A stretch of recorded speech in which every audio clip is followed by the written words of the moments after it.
धर्मांतरण रोकने के लिए गुरु तेग बहादुर जी ने अपना शीश कटवा दिया था।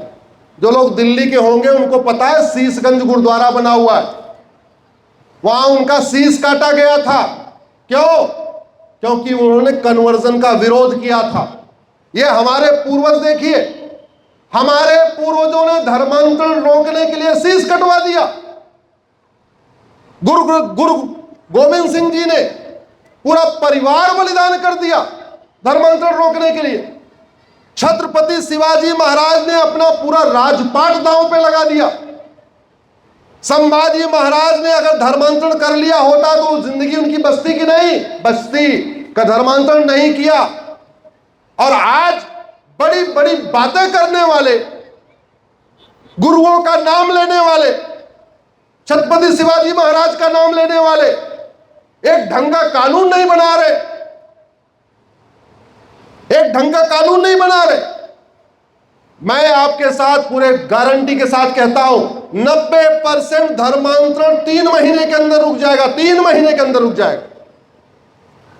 धर्मांतरण राष्ट्र की सुरक्षा के लिए खतरा है, और जो राष्ट्र की सुरक्षा के लिए खतरा है उससे निपटने के लिए कानून है, उसका नाम है नेशनल सिक्योरिटी एक्ट। आपने अखबारों में सुना होगा, रासुका वो उसको बोलते हैं, राष्ट्रीय सुरक्षा कानून रासुका बोलते हैं। यूपी में अगर धर्मांतरण कराने वाले जिहादियों पे एनएसए लग सकता है तो मध्य प्रदेश में लगना चाहिए कि नहीं? जोर से बोलिए जरा, क्यों नहीं लग रहा? पूछिए अपने विधायक से, पूछिए अपने सांसद से कि वही पार्लियामेंट का बनाया हुआ है एनएसए यूपी में छांगुर जलालुद्दीन के खिलाफ लग गया, आप कब लगाओगे? महाराष्ट्र के, मध्य प्रदेश के हर जिले में छांगुर जलालुद्दीन बैठा हुआ। यह धर्मांतरण हमारी देश की एकता के लिए, अखंडता के लिए खतरा है कि नहीं? जोर से बोलिए। क्यों? क्योंकि धर्मांतरण करने से केवल हिंदू कम नहीं होता, हिंदुओं के दुश्मन की संख्या बढ़ती है। अजमल कसाब कौन था? कन्वर्टेड हिंदू। बुरहान वानी कौन था? कन्वर्टेड हिंदू। सिमी में जितने बैठे हुए कौन है? कन्वर्टेड हिंदू। पीएफआई के जितने मेंबर हैं कौन है? कन्वर्टेड। उसमें कोई अरब से आया हुआ है क्या? आपके खंडवा में सिमी का सेंटर चला करता था, पता नहीं आजकल है कि भाग गए सारे। वो कोई अरब वाले हैं कि यहीं के हिंदू हैं? जोर से बोलिए जरा, यहीं के हिंदू। हमें खतरा कन्वर्जन से है, हमें खतरा कन्वर्टेड हिंदुओं से है, हमें खतरा अरब, दुबई, कुवैत, बहरीन वालों से नहीं है। इसका बल्कि उल्टा है। भारत में लव जिहाद हो रहा है, दुबई में लव जिहाद नहीं हो रहा है। भारत में धर्मांतरण हो रहा है, दुबई में धर्मांतरण नहीं हो रहा है। भारत में घुसपैठ हो रही है, दुबई में घुसपैठ नहीं हो रही है। बहुत सारे भारत के लोग तो दुबई पलायन कर रहे हैं। कलकत्ता के लोग, बाकी मैं दिल्ली के लोगों को देख रहा हूं दुबई शिफ्ट हो रहे हैं। क्यों करें? दुबई सुरक्षित है। आप सोचिए, भारत सुरक्षित नहीं है, दुबई सुरक्षित है। हमें खतरा कन्वर्टेड हिंदुओं से है। मुंबई में बम ब्लास्ट किसने किया था? जोर से बोलिए। कन्वर्टेड हिंदुओं ने। शब्द यूज करिए, बार बार इसको यूज करिए। मुंबई बम ब्लास्ट किसने किया? दिल्ली में बम ब्लास्ट किसने किया? भोपाल में बम ब्लास्ट किसने किया? पटना में बम ब्लास्ट किसने किया? आपके खंडवा में बम ब्लास्ट किसने किया?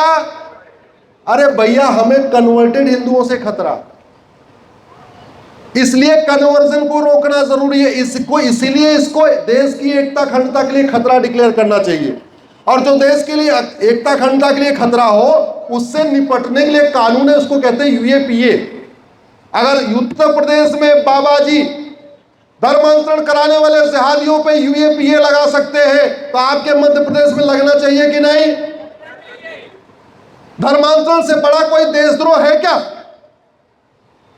जो वसुधैव कुटुंबकम को मानते हैं, नारी तू नारायणी को मानते हैं, उनको ऐसे विदेशी पंथ में कन्वर्ट कर देना जहां इक्वलिटी, जस्टिस, लिबर्टी, फ्रेटर्निटी का कॉन्सेप्ट ही नहीं है, इससे बड़ा देशद्रोह क्या होगा? यूपी में धर्मांतरण कराने वाले मिशनरियों, जिहादियों पे देशद्रोह की धारा लग रही है, आपके एमपी में नहीं लग रही है। धर्मांतरण अपने आप में इनडायरेक्ट वॉर है। मुगल यहां धर्मांतरण कराने आए थे, अंग्रेज यहां धर्मांतरण कराने आए थे, आज भी धर्मांतरण हो रहा है। यह इनडायरेक्ट वॉर है।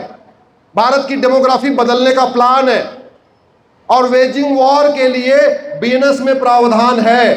संविधान भी कहता है जो भारत के खिलाफ अप्रत्यक्ष युद्ध करे उसका मुंह तोड़ दो, उसकी टांग तोड़ दो, जो तोड़ना है तोड़ दो। वेजिंग वॉर की धारा नहीं लग रही है। धर्मांतरण एक संगठित अपराध है, एक व्यक्ति नहीं करता, पूरी चेन होती है। अगर यूपी में गैंगस्टर लग सकता है तो आपके यहां क्यों नहीं लग सकता? मैं आज बहुत सारे लोग पूछते हैं युवा कि मैं क्या करूं, तो मैं आपको बता रहा हूं, पहला काम करिए 5000 फेसबुक फ्रेंड बनाइए।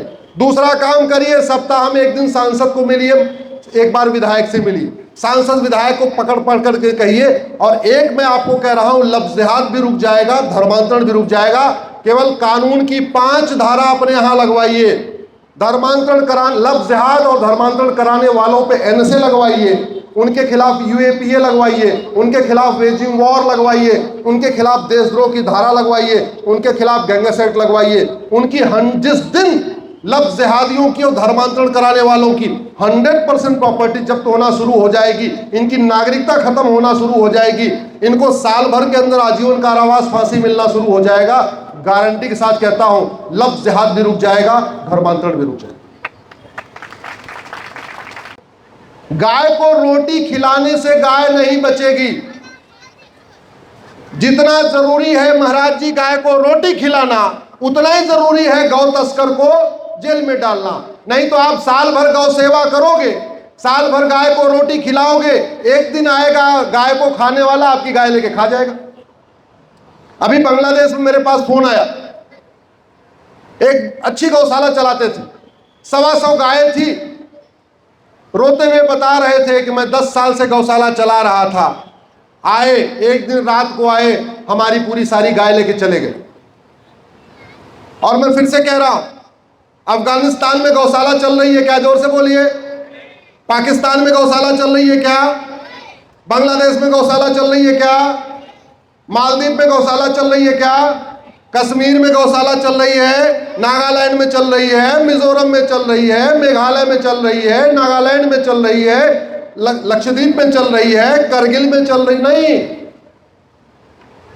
गौशाला वहीं चलेगी जहां हिंदू होगा, तो हिंदू बचेगा तभी तो गौशाला चलाएगा। हिंदू तो बच ही नहीं रहा। 1000 बेटियां पर डे लफ्ज़ जिहाद का शिकार, साल में 5 लाख बहन बेटियां गायब। उसके बाद 10,000 हिंदुओं का पर डे धर्मांतरण, दूसरी तरफ जनसंख्या विस्फोट, 90,000 बच्चे रोज पैदा हो रहे हैं। आप में से कोई 10 से ज्यादा बच्चे वाला है क्या? ऐसा कोई है जिसके 10 से ज्यादा बच्चे? हाथ उठाओ जरा, माताएं बहनें, कोई शर्म की बात नहीं, हाथ उठाइए। कोई नहीं। 8 बच्चे वाला कोई? 7 वाला कोई? 5 वाला कोई? अरे कोई तो हाथ उठाओ। 4 वाला? 4 में उठे 3-4। आपको प्रणाम करता हूं, आपने कम से कम 4 किया।